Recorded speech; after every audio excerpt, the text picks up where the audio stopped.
Be ready? Start. Sir, we would like you to share with us the role which you envisage for elected local bodies in the planning process. At present, there exist many different agencies outside the framework of democratically elected local bodies to whom is entrusted most of the major tasks of urban planning. These include city development authorities and city improvement trusts, besides a number of state government agencies owing responsibilities to the state government above but not to the people below. If planning for economic development and social justice is to become the centerpiece of the activities of democratic local bodies, should all these other agencies be dissolved or merged into the elected local bodies? Or should they be kept separate and above the system as at present? The answer you give should be compatible with our basic principle of maximum devolution para. The second point relating to planning is the methodology for coordinating urban planning with rural planning. While it would of course be appropriate for urban and rural bodies respectively to plan matters which fall exclusively within the irrespective jurisdiction, it has to be recognized that growth impulses largely come from the interaction between urban groups and their rural areas. It is because the linkages between town and country are so crucial to growth that many state governments have established bodies like the District Planning Board or the District Planning and Development Council to identify and strengthen these linkages.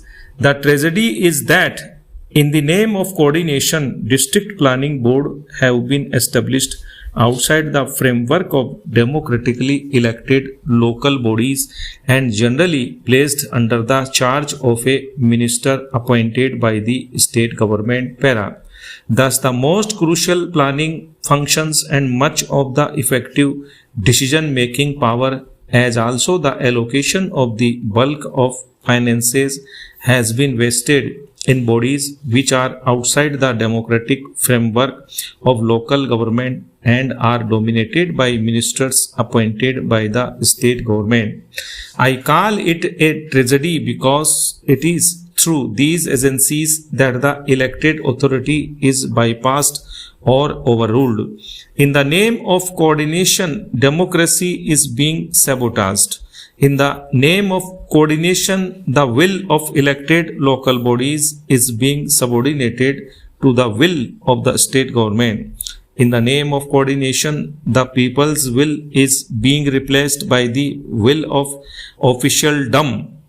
What measure would you suggest to establish a democratic district planning body para?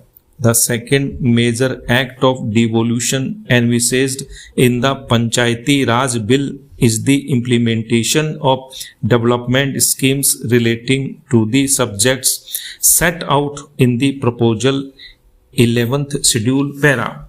We would wish you to pool your experience of the different states of India and suggest the subjects which might be set out in a separate schedule in respect of which constitutional authority would be available for the meaningful devolution of powers to urban panchayats. The financial condition of municipal bodies at all level is pitiable.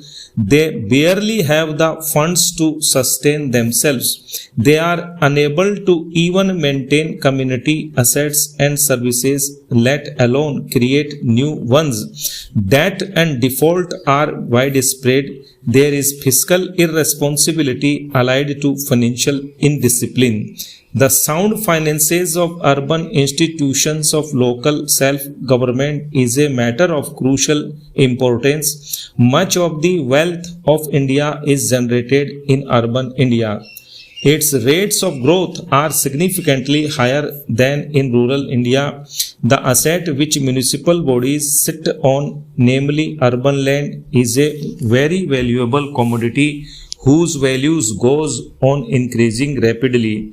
We would like you to examine in depth all questions relating to the financial health or urban bodies. You have numerous reports on the subject prepared by committees established by both the central and state governments. You have in the Panchayati Raj Bill the proposal for the establishment of a State Finance Commission to set out principles on the basis of which taxes may be assigned to or appropriated by Panchayati Raj institutions at different levels. Then there are the grants in aid from the consolidated fund of the state and funds from centrally sponsored schemes as such. Should the proposed State Finance Commission also set out similar principles for financial devolution to urban local bodies? Should there be centrally sponsored schemes for the urban areas? There is also the question of access for municipal bodies to institutional finance and the capital market para. We would like your consideration of these financial questions to be guided by the sentiments expressed by Jawaharlal Nehru when he presented his first report as chairman of the Allahabad municipality 66 years ago. Finally, we would like you to consider issues that are vital for efficient municipal administration but are not perhaps amenable to settlement through a constitutional provision. For example, what should be the relationship between the municipal bureaucracy and the elected municipal representatives? How does one ensure harmony and cooperative relations between the municipal bureaucracy and the democratically elected representatives of municipal bodies? Should not urban administration be carried out at the behest of the elected representatives rather than by bureaucratic order, however benevolent and well intentioned? Stop.